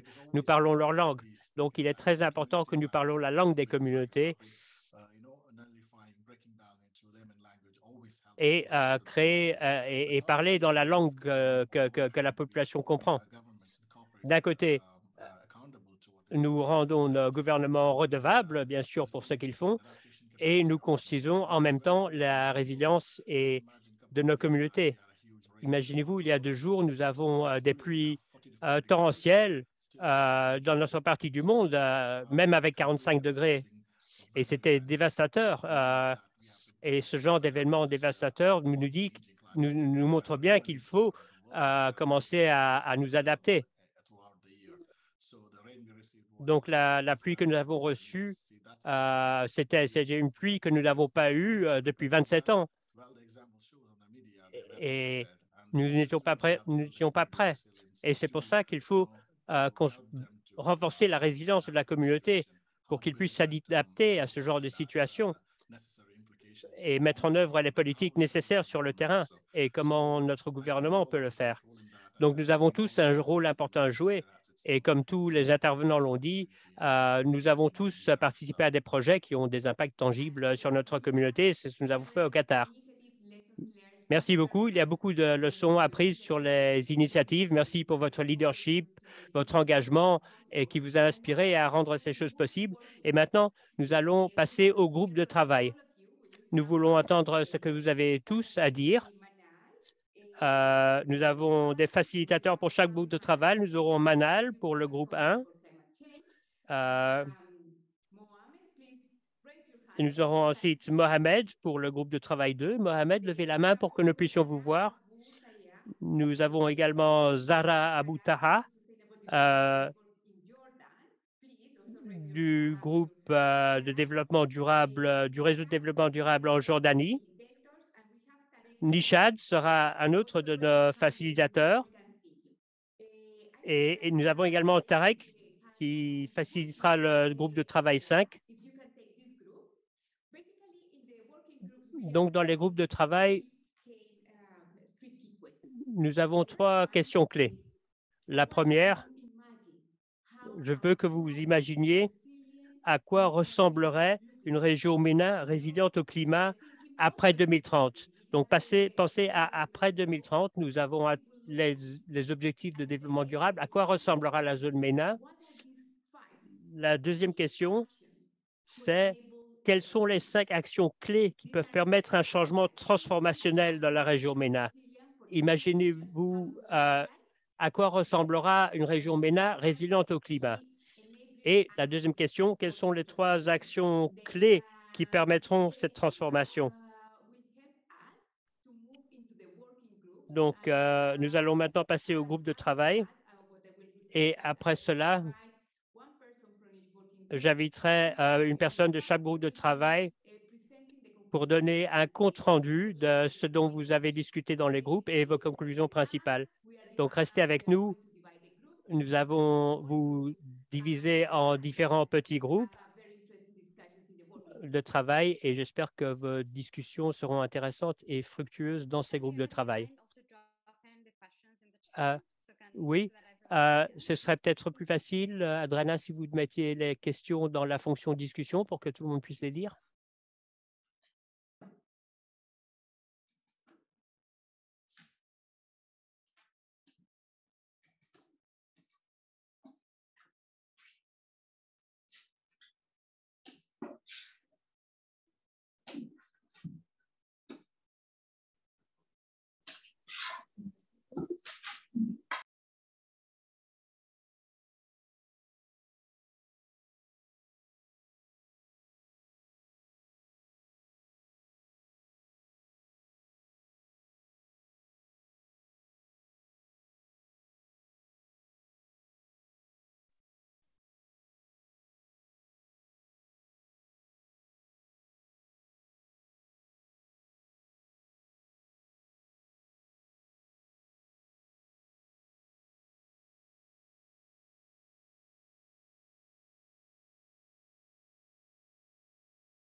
The methodology for that, we will have 5 working groups. What they suggest is that you select one of the group from 1 to 5, and then just go directly to one of the working groups. And the working group you can select in the Le groupe de bottom. travail. Then if you go to the bottom, you will have Si vous allez au bas de l'écran, vous avez la possibilité de sélectionner votre groupe de travail pour vous unir à sa conversation.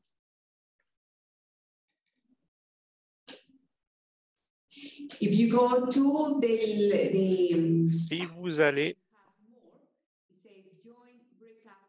au bas de l'écran, il y a le message Join Breakout Room pour vous unir à la salle de discussion.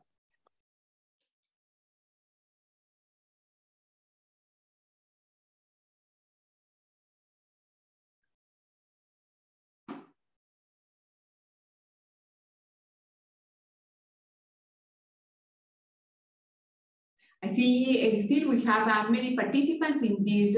Il y a toujours beaucoup de participants dans le groupe modéré par Abdallah. Utilisez le bouton Join Breakout Room, unissez-vous à la salle de discussion.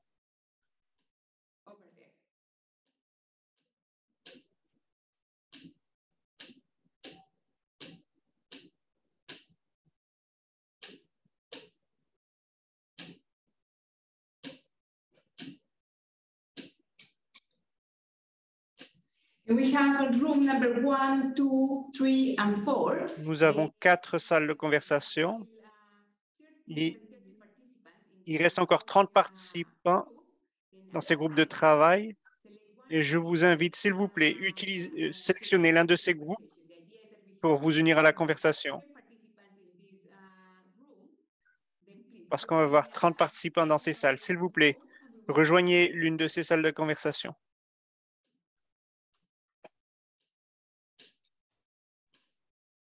Then over to you, Abdallah, if you want to start. Puis à vous, Abdallah, si vous commencez la conversation dans ce groupe. D'accord. Merci, Adriana. Je crois que les questions sont maintenant dans la zone de chat. Est-ce que tout le monde voit les questions? Donc, ce n'est pas une discussion de panel. C'est interactif. Donc, si vous voulez ouvrir votre caméra pour voir qui réfléchit avec moi.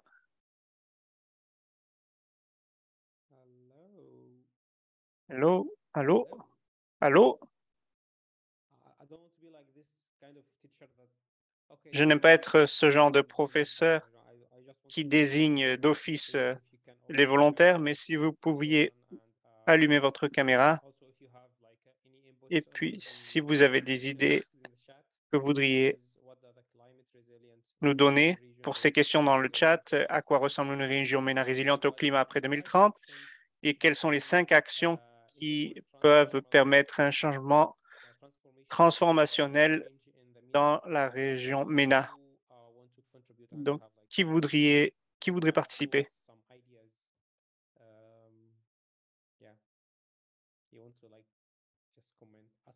Si vous voulez me poser des questions aussi. Peut-être qu'on peut commencer avec Abdallah.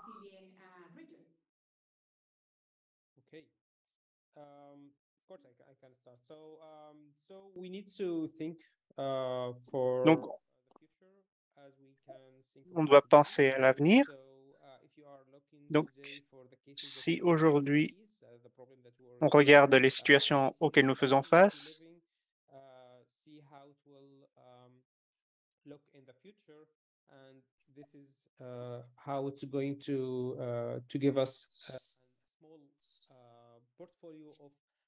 si on pouvait avoir des idées sur la situation à laquelle nous ferons face après 2030,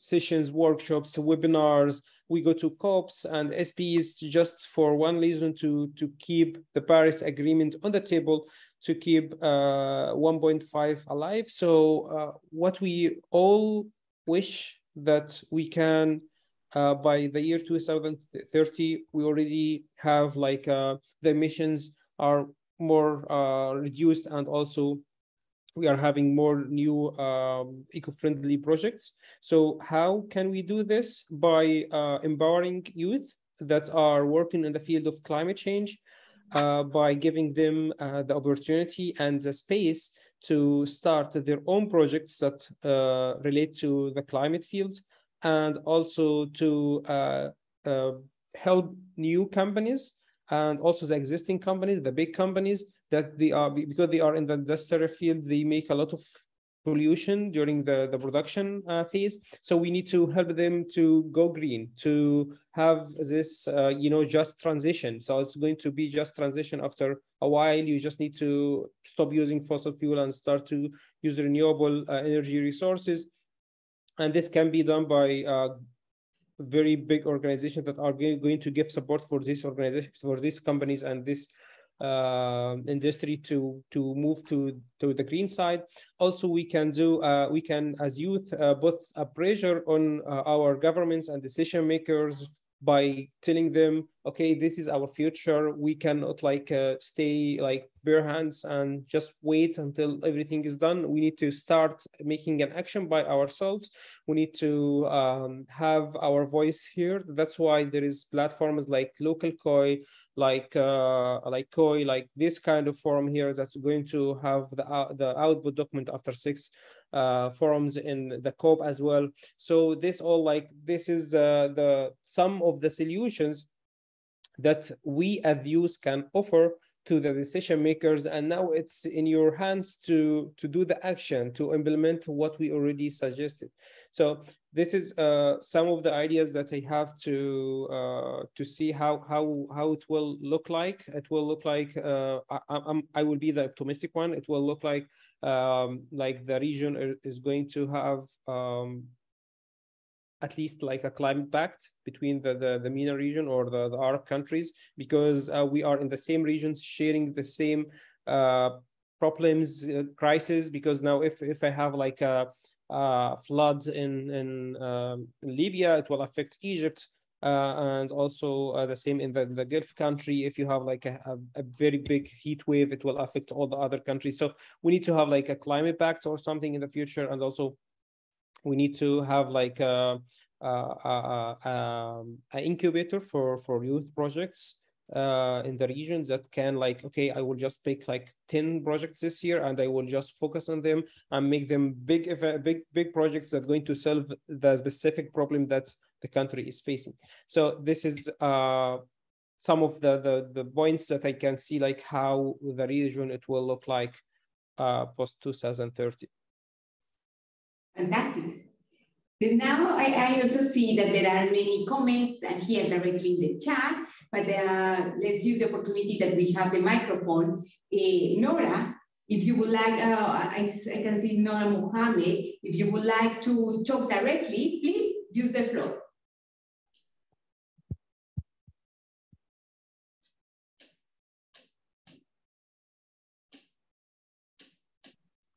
Also guys, there is a interpretation. So if you want to speak in Arabic, لو عاوز تحكي بالعربي تتكلم عادي، مفيش مشكلة.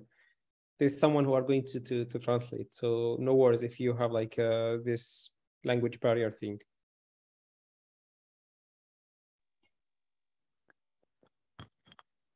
Hello, Yes. السلام عليكم. وعليكم السلام. أنا نورا من اليمن. طبعا من خلال السؤال المطروح هنا الذي طرحتموه، كيف سيكون عذرا فقط الترجمة حتى يبدو واضح للجميع. في ترجمة شغالة معاكي وانت شغالة، فما تقلقيش من النقطة دي. اوكي. تفضل. طبعا تفعيل دور الشباب الفاعل. ألاحظ الآن أن اتجاهات الشباب نحو المنظمات، نحو المؤسسات الشبابية التي تهتم بالمناخ أو بأهداف التنمية المستدامة. لاحظت الكثير طبعا من النشاطات الأخيرة. كنت ألاحظ تقريبا في فلسطين، وهذا ما جعلني أشعر بالسعادة الشديدة. كذلك في اليمن وفي ليبيا، كذلك وجود مؤسسة تعنى بالتنمية المستدامة هنا في اليمن، كذلك تناقش أحد أهداف التنمية المستدامة من ضمنها المناخ كذلك، وتعريف الناس بمخاطر أو بالمخاطر التي قد تلحق بالمناخ جراء ما يقوم به الناس من ممارسات خاطئة وغيرها، ومما يؤدي إلى مخاطر كبيرة على الناس منها الاحتباس الحراري وغيره. جميل ما يقوم به الأخوة هنا.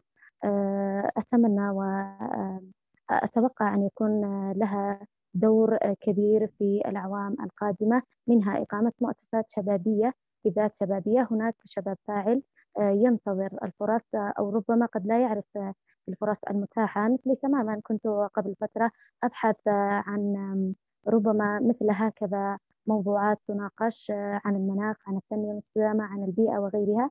وجدت أيضا بالصدفة في بعض الإعلانات الممولة، وحاولت أن أنضم إليكم مثل اليوم. أتمنى أن أكون لدي دور فاعل كثيرا، لكن ربما أحتاج اللغة بشكل كبير. لاحظت. أتمنى أن يكون لليوم أيضا مثل هكذا مؤتمرات يكون لها توضيح أكثر. عانيت قليلا في البداية في الترجمة وغيرها. أيضا لا يوجد جداول بالعربي. شكرا لكم. ذلك كان التوضيح البسيط. بالنسبة للسؤال قد أجبت عليه في البداية، وأتمنى أن تصل مثل هكذا مؤسسات ومنتديات إلى الدول مثل اليمن وغيرها، ممن يسعى الشباب إلى إيصال صوته في ظل ربما ظروف صعبة على الشباب. شكرا. شكرا جدا لك يا نورة. يعني ونعتذر لو هي الفورم مش كلها بالعربي، لكن احنا في المينا ريجون مش كلها Arab countries، ومش كلهم العربي بتاعهم كويس، فاحنا عشان كده عندنا interpretation عشان خاطر تسهل الموضوع علينا ان احنا نفهم حاجة زي كده. وبالطبع برضو الجدول نزل باللغة العربية، وحاولنا ان احنا ننشر على صفحة مثلا Access Sustainable باللغة العربية، فتقدر ان انت تتواصل على حاجة زي كده. واتمنى ان يكون ده بداية كويسة ليك ان انت تخشي في المجال وتسمعي الحاجة باللغة الإنجليزية وتسمعيها بالحاجة باللغة العربية، فبالتالي تنمي الجزء دوت. وشكرا جدا طبعا على إجابتك وردك. I'm going to move back to English. So, Adriana, can I just... Maybe just to because we will very soon move to we will move to the plenary again. Then just very briefly, because I think that there was a technical issue. You just can give the two sentences, the summary of the intervention in Arabic. Nous voulons avoir un résumé de... First, Abdallah, maybe a brief summary of the intervention. Est-ce que vous pourriez faire un résumé de cette intervention? The situation in Yemen, because Yemen now is looking for Le Yémen cherche des ressources pour lutter contre le changement climatique, et il faut donc fournir davantage d'efforts contre le changement climatique pour relever ce défi dans un pays comme le Yémen. Et on espère que d'ici 2030, la situation sera améliorée et que tout le monde dans le pays soit au courant du changement climatique. Donc, il faut commencer au cours des prochaines 8 années à mettre en œuvre davantage de projets pour renforcer les capacités de la jeunesse et du pays, pour sensibiliser la population aux plateformes qui sont disponibles pour parler des enjeux du changement climatique et offrir des opportunités de participer.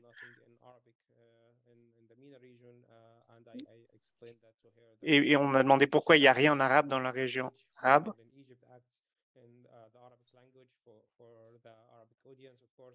Pour la population arabe, mais on ne peut pas garantir que tout le monde dans la région va comprendre. Donc, c'est en bref ce que nous venons de dire. OK, il nous reste 1 minute. S'il y a quelqu'un d'autre qui veut dire quelque chose, Amina, est-ce que vous voulez dire quelque chose ou quelqu'un d'autre? Désolé, je n'ai pas entendu quelle était la question. Si vous avez quelque chose à dire sur ces actions pour la résilience de la région MENA. Oui, on les a écrits et ce n'est pas moi qui va prendre la parole. Il faut laisser d'autres jeunes s'exprimer. Donc, je crois que l'une des filles de notre groupe va parler en notre nom. Donc, on voudrait que tout le monde revienne à la session plénière pour qu'ils nous expliquent quelles sont leurs idées. Si vous pouviez faire un bref résumé de votre discussion. On commence avec le premier groupe, s'il vous plaît. Allez-y. Bonjour. Il y a eu tellement d'idées, nous n'avons pas eu assez de temps pour les deux questions, donc on n'a parlé que de la première question. Je voudrais partager mon écran. Je voudrais dire que à tous les participants, nous sommes vraiment très inspirés par votre action. Donc, je ne vais répondre qu'à la première question. Nous avons parlé avec des activistes climatiques, des personnes qui ont de l'expérience avec le PNUD dans les sciences climatiques, mais l'idée générale, c'est que dans le domaine de l'agriculture, il faut réduire le réchauffement climatique, les émissions de carbone. L'agriculture pourrait être le fer de lance. Sinon, le climat et les conditions météorologiques pourraient empirer. Il faut équilibrer l'économie, surtout les économies cycliques. On en a parlé là.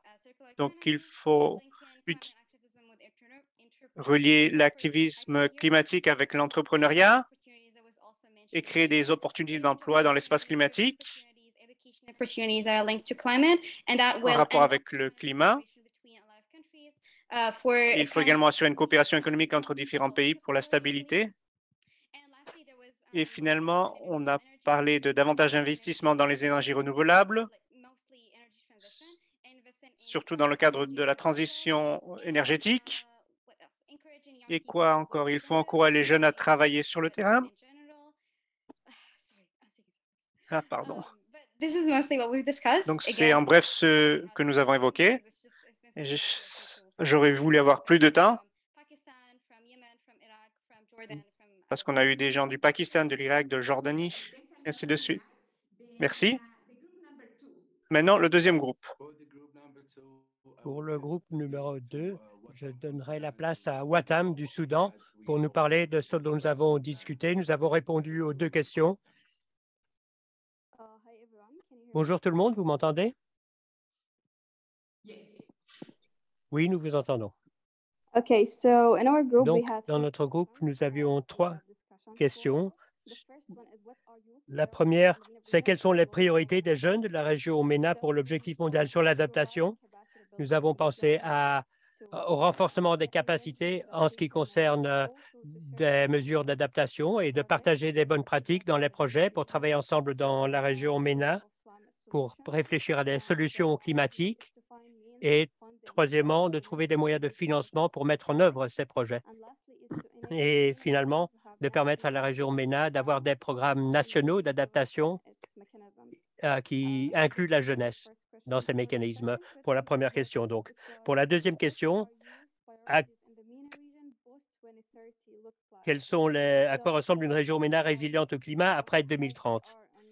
Et puisque sur notre région, nous nous concentrons sur l'agriculture, il nous faut inventer de nouvelles technologies et les intégrer dans les mécanismes d'agriculture et travailler à l'énergie renouvelable et qualifier des personnes dans ces domaines pour créer des solutions. Aussi, dans la région MENA, nous souffrons d'une crise hydrologique et il nous faut nous concentrer sur les ressources d'eau et penser à la montée des eaux de mer et penser aux îles et parler des questions de biodiversité également travailler à nos systèmes de santé pour les rendre plus résilients et le plus important, de nous concentrer sur d'avoir une gouvernance démocratique dans la région MENA comme un fondement essentiel pour mettre en œuvre ces solutions. La dernière discussion a été sur les 5 actions qui peuvent permettre un changement transformationnel dans la région MENA. Nous avons parlé d'unités de recherche intensive pour trouver des solutions climatiques, de soutenir les énergies renouvelables en investissement dans ces ressources, de soutenir l'activisme et le plaidoyer chez les jeunes et finalement d'inclure les jeunes dans les négociations. Merci, merci beaucoup. Une conversation très riche. Le groupe numéro 3, s'il vous plaît. Oui, merci beaucoup. Pour le groupe numéro 3, nous avons trouvé des points liés à ceux de nos collègues. Mais pour la première question, nous sommes concentrés sur la conscientisation et la mobilisation des jeunes et les réalités pour la jeunesse dans la région MENA. Et en tant que jeunes, nous envisionnons que le développement est un point clé que nous voulons prioriser et nous voulons prioriser au sein de cela l'adaptation climatique parce qu'il ne nous reste pas de 100 ans de développement pour devenir un pays développé. Il nous faut nous concentrer sur le développement adaptif et des stratégies et des plans pour cela dans notre région. Et ce dont les gens ont besoin, ils ont besoin de lier l'adaptation climatique à leurs besoins, à leur économie, à leurs emplois et à leur participation et leur engagement dans leur vie quotidienne. Donc, ça, c'était la première question. Pour la deuxième question, ils envisagent, après 2030, une région résiliente au climat serait une région avec des solutions agricoles sans problème hydrologique parce que nous avons des ressources hydrologiques limitées et beaucoup de problèmes avec nos ressources hydrologiques.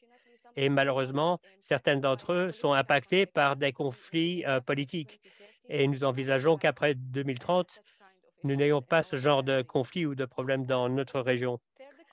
Pour la troisième question, quelles sont les 5 actions qui peuvent permettre un changement transformationnel dans la région MENA? Celles que nous espérons, d'abord une conscientisation et un renforcement des capacités pour la jeunesse et des activités agricoles, parce que la plupart de nos pays dans notre région dépendent de cela. Donc, il nous faut augmenter la sécurité alimentaire, réduire la faim. Et également, certaines personnes du groupe ont mis en exergue la participation de la jeunesse. Il nous faut plus de participation de la jeunesse dans les forums et dans les prises de décision, les vraies prises de décision, et à une couverture médiatique, parce que là où il y a une crise ou un problème, la couverture médiatique est importante pour conscientiser les gens. Et nous avons vu ceci avec le COVID. Et dernièrement, les projets verts et les emplois verts pour la jeunesse, parce que nous parlons de durabilité.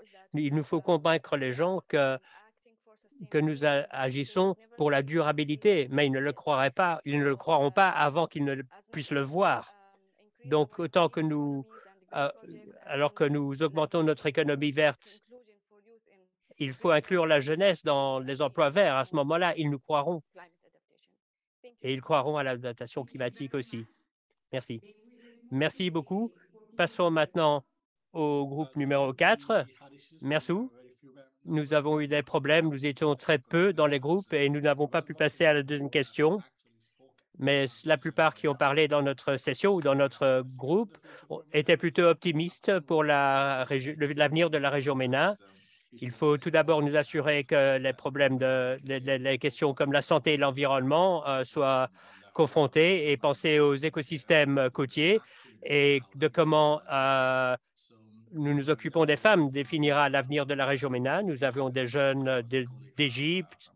Il y avait un collègue du Bangladesh également qui nous a donné des apports sur comment il faut travailler de manière collective parce que le Sud, les pays du Sud souffrent le plus d'impact que les pays du Nord, d'avoir donc une solidarité Sud-Sud. Et donc, il fallait conscientiser les jeunes. La plupart d'entre eux ne comprennent pas forcément les problèmes climatiques ou les solutions. Donc, il leur faut des solutions tangibles pour atténuer ces problèmes et nous avons également parlé de à quoi ressemblerait le futur et comme c'était important pour eux parce qu'ils voient beaucoup de changements dans la région déjà. La COP apportera beaucoup de choses pour la région, donc voilà nos recommandations. Merci. Excellent, merci beaucoup. Et donc, passons au dernier groupe.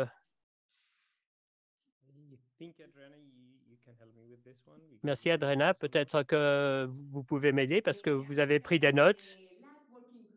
Eh bien, je pense que dans le dernier groupe, vous avez parlé des différentes questions et de comment c'était lié au conflit dans la région et comment renforcer les institutions et avoir une gouvernance climatique. Vous avez aussi parlé de quelque chose qui était lié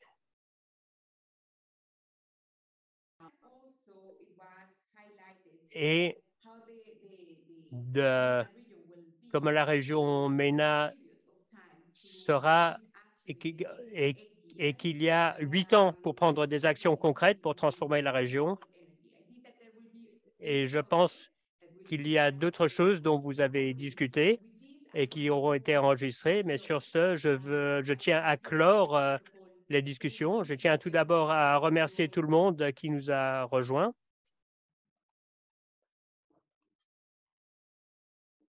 Et je vous remercie d'avoir partagé vos expériences et vos points de vue et surtout votre appel à l'action, un appel à l'action pour investir dans le développement de la jeunesse et dans les initiatives de la jeunesse. Ah oui, merci beaucoup d'avoir participé. Non, Abdullah, je pense qu'il faut attendre. Il y a une vidéo de Monsieur Amressam qui va être partagée. Donc, d'abord, je tiens à remercier toutes les personnes fantastiques que j'ai rencontrées. Donc, ce serait bien si nous pouvions partager nos médias sociaux ici dans la fonction discussion, chat, pour que nous puissions rester en contact.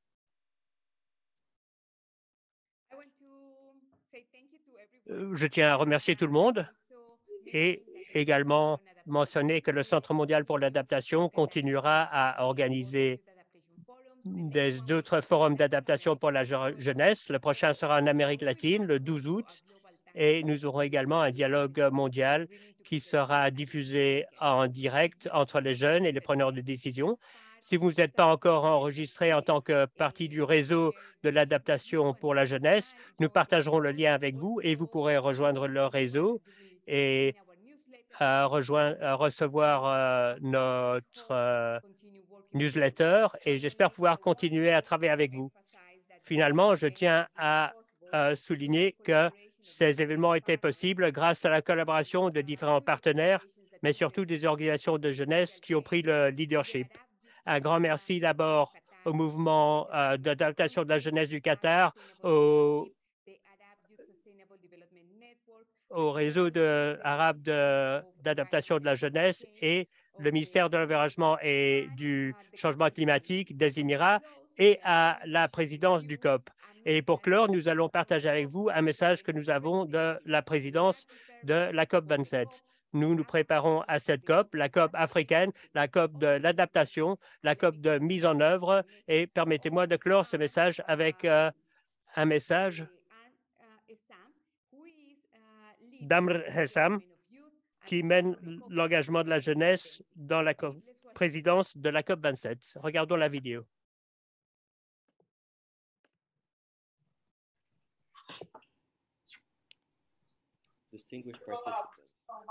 Chers participants, chers amis et jeunes, je suis heureux de m'adresser à vous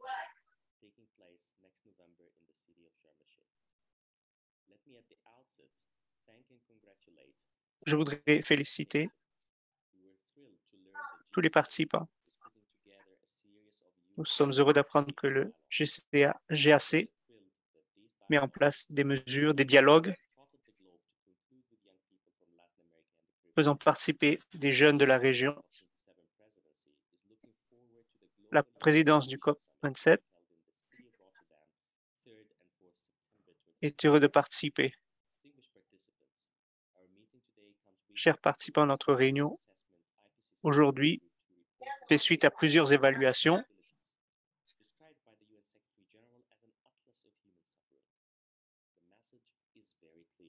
Le message est très clair.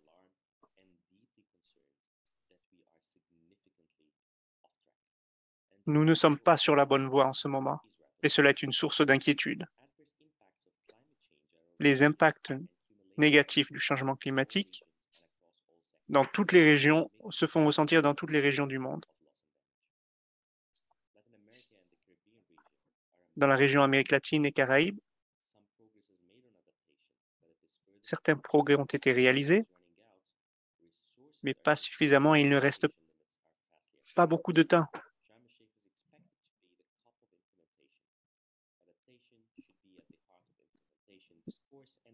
L'adaptation doit être au cœur de tous nos efforts.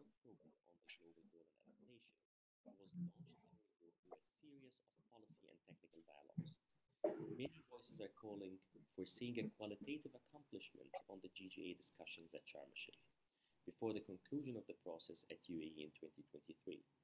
And first and foremost, there is a need for a transformative adaptation agenda. We look forward to your valuable engagements, inputs and submissions on the... Nous sommes impatients de voir comment vous participerez à ces actions pour relever les défis. En attendant,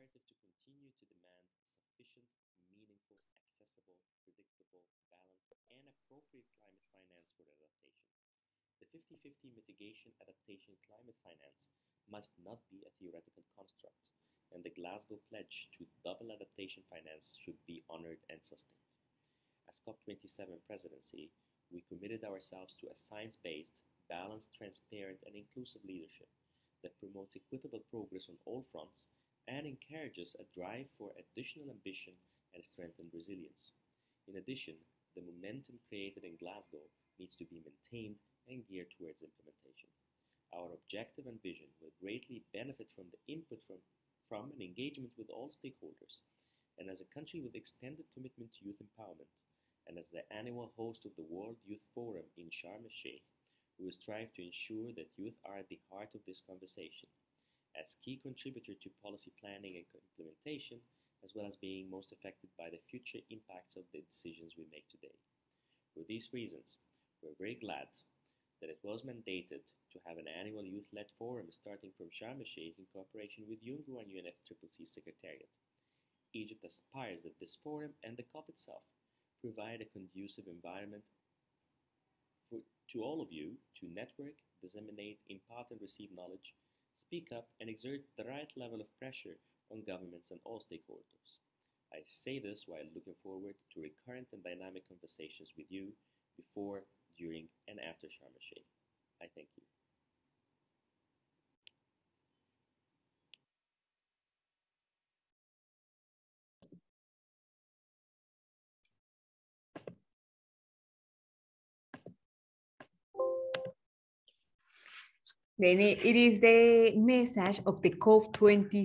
C'était le message du président de la COP27. Cela a été un événement qui nous a donné beaucoup d'inspiration. Vous êtes tous des moteurs du changement. Vous êtes des moteurs de la transformation. Et notre message clé, c'est que nous avons besoin de vous, de votre passion, de votre énergie, de votre créativité. Nous avons l'opportunité unique maintenant, car nous faisons face à une crise climatique, mais nous avons l'opportunité de bâtir ensemble. Et nous avons besoin de vous pour que vous soyez les fers de lance de ce processus. J'espère que cela sera notre premier dialogue de jeunes, mais j'espère que ce n'est qu'un début et qu'il y aura de nombreuses initiatives. Nous allons mettre en place une boîte d'outils pour vous aider en tant que jeunes leaders, en anglais, en français et en arabe. Et nous sommes heureux, nous sommes impatients de continuer de travailler avec vous. Et je vous invite tous à allumer votre caméra pour faire une photo de famille pour notre prochain forum d'adaptation globale des jeunes. Merci pour votre leadership. Merci pour le leadership de Mohamed, de Michel, d'Abdallah et Ahmed qui ont permis la mise en place de cette initiative. Vous avez eu cette idée d'organiser cet événement au Forum européen des jeunes. Et si vous avez une idée, partagez-la avec nous pour que nous puissions la réaliser. Et je vois que nous avons plusieurs caméras qui se sont allumées. Nous remercions également nos interprètes ainsi que l'équipe GCA qui a permis la réalisation de cet événement, qui ont travaillé ensemble. Merci à tous ceux qui ont travaillé dans les coulisses pour que cet événement puisse être une réussite. Un grand sourire, s'il vous plaît, à vous tous.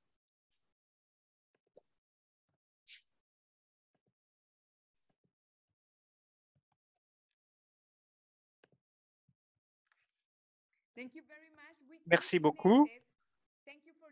On restera en contact. Merci pour votre participation. Passez une excellente journée. Au revoir. Au revoir.